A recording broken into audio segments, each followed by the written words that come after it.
Hi, my name's Gabriella, welcome to my channel. I've suddenly realised that this shirt maybe makes me blend into my sofa a little bit, but we're gonna roll with it. Today, we're gonna talk about drama school auditions, but more specifically, the interviews. If you want to know about the drama school audition process, I made a video last year talking about my audition experiences with GSA, Mountview and LSMT. I've done another round of auditions since then, but I don't feel I have much more to add to that video except the audition interview stuff, which I'm going to be talking about now. Those auditions were fun. I'm so sorry if you met me at the GSA one. I was so stressed and not acting like a normal person at all.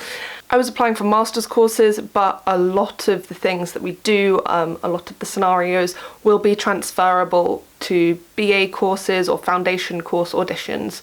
So if you're interested in that, head over and give that video a watch. And really quickly, before I properly jump into this video, I just want to say a quick, I've noticed recently that something like 89.7% of my views are from unsubscribed people. I just thought I'd really quickly shout out that I have a lot of plans I want to do with this channel, and the more support I get, the more that helps me out. So if you're watching this and you've watched other of my videos, please perhaps subscribe or show your support in some other way, like giving the video a like or dropping a comment below. Or if you find this video useful, which hopefully you will, I plan for this video to be very useful for anyone applying for drama schools, then maybe share it with a friend who might also find it useful, because that would really help me out. And before I get too boring with all of that, let's get into the actual video. So I don't know about you, but when I first thought of audition interviews, I thought, you know, I'm okay, I'm quite good at talking about myself. I'll be fine with the interviews if I get one. I don't need to worry about those. And then I did one or two, and I also had a lot of classes, talked to a lot of people who have done interviews on both sides, being the interviewer and the interviewee, and I realised there's a lot more you need to prepare. I mean, for interviews in general, this might even be a good video help for people needing help with interviews in general, for jobs or anything, but there's a lot more that you need to prepare than you think you do. And so I'm here to help and let you know for drama schools what specifically you need to. Anyway, I've been waffling for ages, so let's get into it. So I'm basically going to go through a whole list of questions that they might potentially ask you, what sort of answers they're looking for, and how to best answer the questions. When I say I'll give you like how to answer how they want you to, don't like change yourself to answer the question. Be truthful and be you, because they're going to take you based on who you are, not who you're trying to be, and you'll get found out really quick if you're not being true to yourself. So first off, most importantly, why did you choose your monologues or songs? Basically, do a lot of research into your monologues and songs. Go see the show, or if you can't do that, read the script. I mean, sometimes reading the script can be preferable to seeing the show, so that you don't get like too heavily influenced by someone else and end up just doing like a copy of what they did. But know about the show, know what happens, know the context of the scene in which your monologue or song comes from. You definitely want to know who wrote them, what other things they've written, if you've seen any of that. If you haven't, maybe do some reading or go see some other things by them. Also, where it was performed, any notable actors in the roles, maybe any awards it's won, just anything significant about the show, make sure you know it, because they'll want to have a discussion with you. And if your discussion ends after, oh yeah, well this character this is their name and in this scene they're doing this, if that's all you know about it, they're going to be like, well, they haven't done their research. They want to have a conversation with you and know that you're really passionate about this. The best way to show you're passionate is to have done your research. Along the theme of knowing about who wrote it and everything, a common question can be, who's your favourite script writer or composer? And make sure you have one. Make sure you don't just know one show by them, make sure you know multiple, you've read or seen multiple of their shows, or you know multiple of their songs. Be able to have a conversation about them, know enough about them that you can have a conversation. Maybe have one or two people just in your back pocket. And then in general, make sure you know about any notable writers or actors. I got a bit of a grilling one time, and luckily it was just a class, but they started asking me about, so there's the Harold Pinter Theatre in London, what about him? What do you know about them? There's the Gielgud Theatre, who was it named after? They're clearly someone important. They had a theatre named after them, and I just had no clue. Make sure you know relevant people and not just like the really current ones. Like, that's great if you know Idina Menzel, but make sure you also know a bit of the history and the backstory. They don't want to know that you're just interested in all of the contemporary stuff. They want someone who's going to be interested in everything. And I mean, it's fine if your interest is only in contemporary, but they'll want to know that you have a bit of knowledge of other stuff as well. Just try look into things. Read some plays by older writers. And also, just because you're going for musical theatre doesn't mean you shouldn't be reading straight plays, and the same for if you're just going for acting. Doesn't mean you should be only reading straight plays. Go see some musical theatre as well. Get some variety in there. Also, try and keep as up to date as possible on what's going on in the theatre world. I completely forgot to mention, but there's loads of really good resources out there, mainly on social media, that will help you keep up to date with what's going on, big news that's happening. So go out, follow things like The Stage, What's on Stage, Broadway World UK. There's loads and loads. If you start looking for them, like if you start following some of them on Twitter, more will pop up in your suggesteds. And just try follow loads of theatre news outlets, because you'll get stories about what's going on and you'll be able to talk about current theatre topics in your audition, which is so important because it shows that you're not just, oh, I like going and sitting and watching, but you have an active interest in joining the industry. One thing that you should definitely have down is why you want to go to that drama school, and not just, oh, well, I did a course here and it was really great, it was great fun, like, you know, I really like the teaching or something. Go to their website, find the syllabus for the year, look at the modules, look at what you'll be doing if you get on, and pick out some specific things that are different to other schools that you really like about them. Like, that will set you apart. Like, knowing specifics about the school, being really interested and knowing a lot about the school shows you've done your research and that you really want to go there. They're gonna want someone who's keen. You don't just have to look at the syllabus. One really good thing to do is whenever you see shows, look at where they trained. If you see someone who has been and trained at this place that you're auditioning for, that can be a really good thing to say as well. You can say, well, I saw this person in this show, they absolutely blew me away, and I want to come to the place that trained them. It can be really good to see the school beforehand.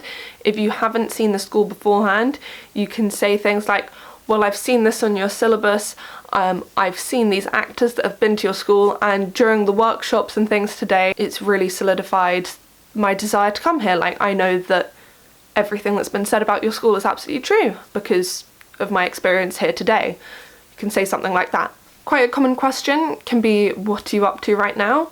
And you don't need to give like massive detail, you don't need to go into everything. Similarly, don't be worried if you're not exactly doing a lot, if you've just come out of school. Think of relevant things. Even if you feel you're not doing anything, you can be like, well, I'm in school right now, but I'm seeing a lot of shows because, you know, this really interests me, so I want to expose myself to as much as possible. Or I'm reading a lot of scripts, I just recently read this. On the other hand, if you are doing a lot, it can be good to give like a brief summary of like where you're at in life. Like, for me, I graduated just over a year ago. I've been doing a lot of classes, but I'm also working towards doing a lot of my own like music videos and doing some of my own performances and work. Some of the stuff's already on the channel, some will be later, so keep an eye out for that. Subtle plug. And also be aware that when you're saying what you're doing, they might try pull it into theatre in any way possible. To give you an example, I did a mock interview and I started off by saying I recently graduated, and they're like, wow, and I said, well, I was down in Bristol, and they said, oh, did you manage to go and see anything at the Bristol Old Vic while you were there? And I hadn't. And this is another point. Never just say no. If they ask you if you've done something, never just say no and leave it at that. Don't close off a conversation. If they ask you if you've done something and you haven't, say no, but, and go on to something else. So I was able to save that just about by saying, no, I really unfortunately I wasn't able to get there, but I did actually manage to go to the Bristol Hippodrome. I saw several shows there, and I was even lucky enough to get a backstage tour while Mary Poppins was in, and I helped do the reset for the show, which was really cool to see both sides of such a great working theatre. So if you haven't done something, say no, but go into something else. Say if they ask about a specific writer or something and you haven't read anything of theirs, or if they ask if you know who someone is, you can say, oh, no, I don't. Can you tell me something about them? I don't know much about them. You can be quite honest and open, and if you show that you want to learn, as opposed to just being like, no, I don't know them, so that's it. It shows a willingness to learn, and that will stand you in good stead. Then another, not necessarily big question, who inspires you? You can have multiple answers here. Like for a lot of these questions, I would try have multiple answers and fit it to the scenario. So depending what I'm applying for and what's already been said in the interview, I might have different answers to this question. And don't feel you need to say something, say a person because you've seen them live and they did this particular technique and you thought it was absolutely brilliant. You don't need to get technical like that. They can inspire you for a wide range of reasons, but preferably if you're applying for acting or musical theatre, stick to an actor or possibly even a director, but stick to someone who's relevant to that field. Don't start talking about a mountain climber. A really good tip for answering these questions can be to use the rule of 3. This isn't necessarily a vague, open-ended question, but any question where you want to give a lot more detail but don't really know how to stop, which is very much what I do. I just start talking and don't stop and keep going, oh, and this, and that, and that. Rule of 3. Find 3 points about whatever it is you're saying, say a little bit about each of them very briefly, and then finish. Don't keep going. So, for example, Hayley Atwell is someone who really inspires me. I've seen her live. I saw her recently in Ibsen's Rosmersholm, which was absolutely incredible. She completely blew me away. I'd seen her in film and was so excited to see her live. Secondly, the characters she's played, not only has she broken into some really huge franchises, but she seems to gravitate towards roles of strong, empowered female characters, which in turn is just incredibly inspiring whenever I see one of the roles that she's playing. And thirdly, I really loved a couple of years ago when she did Dub Smash Wars, back when Dub Smash was still a thing, and she got the cast of Agent Carter and Agents of S.H.I.E.L.D., and they basically had a big battle and it all raised money for charity. So I really like how she uses her platform to do good charitable work. So I picked 3 things I liked about her, and then I made 3 brief points, and then if they want to build a discussion, they have any of this to work on. And pick someone that you genuinely care about. Don't just pick someone because they look good, because there's such a difference when you talk about someone you don't really care that much about as opposed to someone that you genuinely admire so much. And if you don't admire someone or you're not inspired by someone, you're wrong. There will be someone out there. Go find them and go get really invested in what they're doing, because it just makes such a difference, and you need to be inspired by people and things to be an artist. You can't make art or perform without inspiration, or at least it's very difficult to be good and do something good and different if you don't have inspiration for it. So go out, find that inspiration, become genuinely inspired, and they'll be able to tell that you are genuinely passionate about the work this person is doing, which is really good. Then you get into the nitty-gritty of questions. So things like, why is theatre important? What are your weaknesses? What's your dream role? Where do you see yourself in 5 years' time? And what if you don't get in? There are so many different answers to all of these questions. I feel if I started talking through them all, we'd be here for about 3 hours, and I have places to be, and I'm sure you have places to be as well, so I'm just gonna kind of give a vague overview of how to answer these questions, and also a heads up that they're the sort of questions you can expect. Basically, just go away and think about these questions. You can go for the obvious answer sometimes. Sometimes the obvious answer is the best answer. I'm pretty sure most people know that if you're asked about your weaknesses, don't just start saying how awful you are, all of these things. You need to turn it into a positive. You say, well, I'm really bad at this, but that means that because of that I've compensated in this other area and now I'm really good at this. So I think most people know that when there are negative things, you turn them into positive things. Don't just go for things like, oh well, I'm too creative. Don't start saying, oh well, I'm too good at some of these things. And similarly for what if you don't get in, don't just say, oh well, I'm going to reapply next year. That's great, but what are you going to do in the meantime that's going to set you up so you're better prepared for next year? Is drama school your only objective, or are you going to try and get into the industry in other ways? Because drama school isn't the only way. So that's what I mean by don't necessarily go for the obvious answer, which would be, well, I'm just going to reapply. That's fine, but add to it. And dream roles, it's fine if they're like, you know, the very mainstream, oh, everyone wants to play this role.